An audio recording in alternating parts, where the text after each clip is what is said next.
Well, I didn't expect to be smack talking the Jurassic series to start 2025, but here we are. As you may have gathered from the colourful intro, I have some concerns about the upcoming and aptly named Jurassic Rebirth. I know one shouldn't judge a film based on one trailer in isolation, particularly when proven creative talent have signed to write and direct.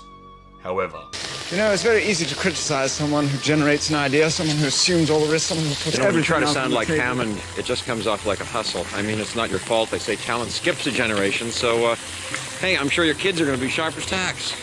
while I don't think there's any arguing that Jurassic Park is still the undisputed king of the franchise, despite some of my favourite scenes being in The Lost World accepted, of course, something of the magic that grounded the original two films has been lost with subsequent sequels. While the Jurassic World trilogy gradually devolved from a CGI-heavy soft reboot with Jurassic World to a Fast and Furious with dinosaurs in Dominion, the franchise was not always a superficial, bombastic CGI spectacle dependent on fast-paced action to keep the audience entertained. Incorporating all the latest technologies, and I'm not talking just about rides. Everybody has rides. No, we've made living biological attractions so astounding that they'll capture the imagination of the entire planet.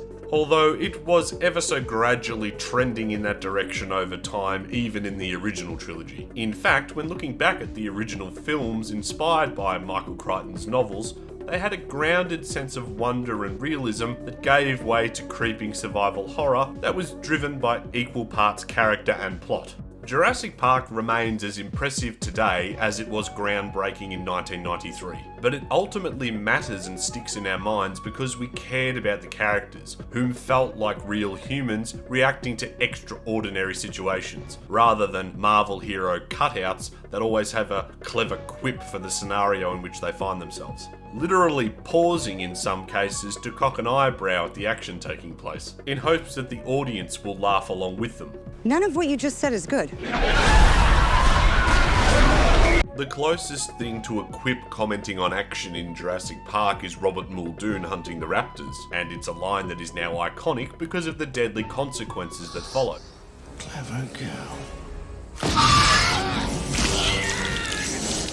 Jurassic Park and The Lost World, at least for the most part, were character-driven stories, underpinned by interesting themes that served as vehicles for the sets and action taking place. Action and deaths had narrative meaning, often in the form of irony that demonstrated the flaws of a character. Cowardice, pride, greed, arrogance, hubris, etc.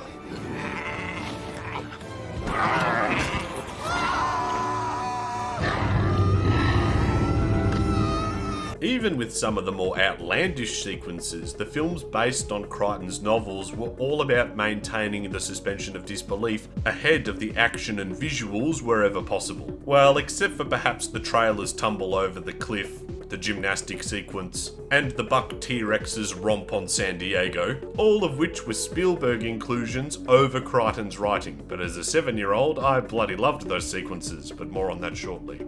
My point is that CGI and special effects was secondary to the story and characters, which, at least for the first two films, had something to say.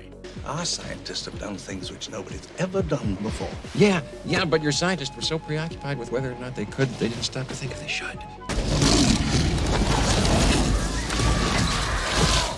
These creatures require our absence to survive, not our help.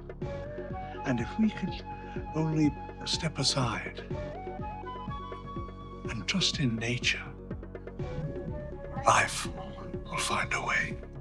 When a film's theme outgrows its premise, there is nothing left to say, and this is arguably what happened with Jurassic Park 3, which ultimately became a Frankenstein's monster of a film comprised of what-ifs and leftover scenes not previously used in Jurassic Park or The Lost World. Even at the time of the original trilogy, it was a meme, before memes were even a thing about how genetically engineering dinosaurs was a bad idea and why it shouldn't continue. I was there, Gandalf.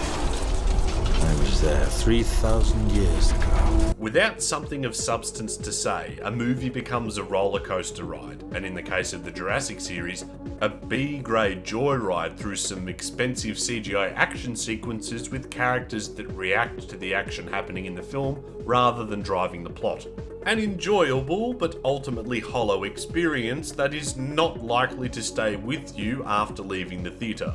A popcorn flick, if you will. And this is my concern with the latest endeavour. Despite being written by the original Jurassic Park screenwriter and directed by a competent director, is there anything poignant or meaningful left to say about genetically engineered dinosaurs and man's relationships to them that hasn't already been said in Crichton's books or in previous films? I don't think so.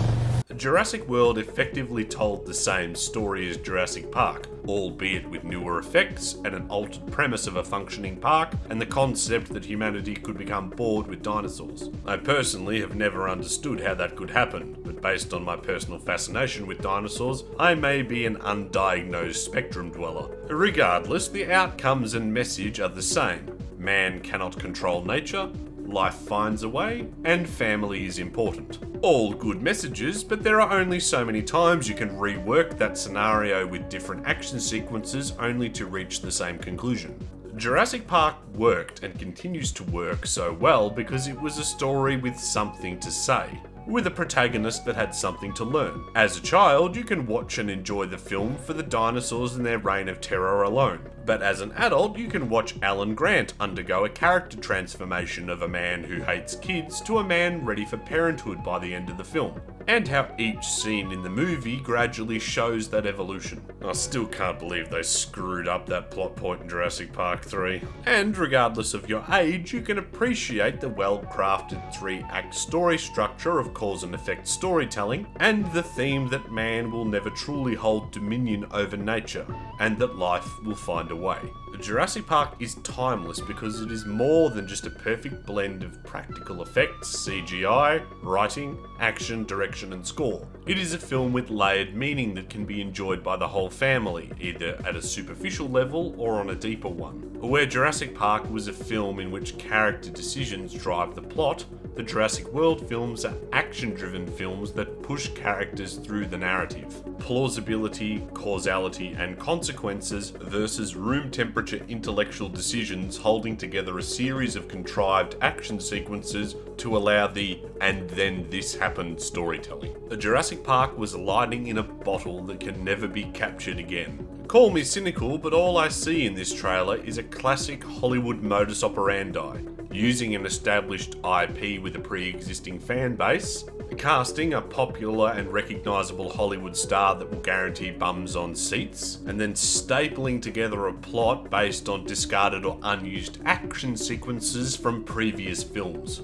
Motives that are driven by profit rather than passion, leading to a derivative clone with nothing new or meaningful to say. Hey, I hope I'm wrong, and Jurassic World Afterbirth Rebirth proves to be something more than a PG-13 sanitised, high-budget CGI rollercoaster of memberberry motifs targeted at the lowest common denominator, held together with plot contrivances and nostalgia bait. But given what we've seen from Hollywood in recent history, particularly in regards to this franchise, I don't think that is likely. Which is a shame, because Industrial Light and Magic have a long history of producing some of their best scenes when working on the Jurassic films, and I should like to see that continue, albeit with better writing. If it was up to me, I'd go back to the source material and produce an R-rated Michael Crichton Jurassic Park, a direct and faithful adaptation of the novel, which would probably lend itself well to a miniseries. Unfortunately, Hollywood would never go for the R-rated approach, as it limits their potential audience pool, and how can one sell dinosaur merchandise if no children go to see the film? Slapped it on a plastic lunchbox,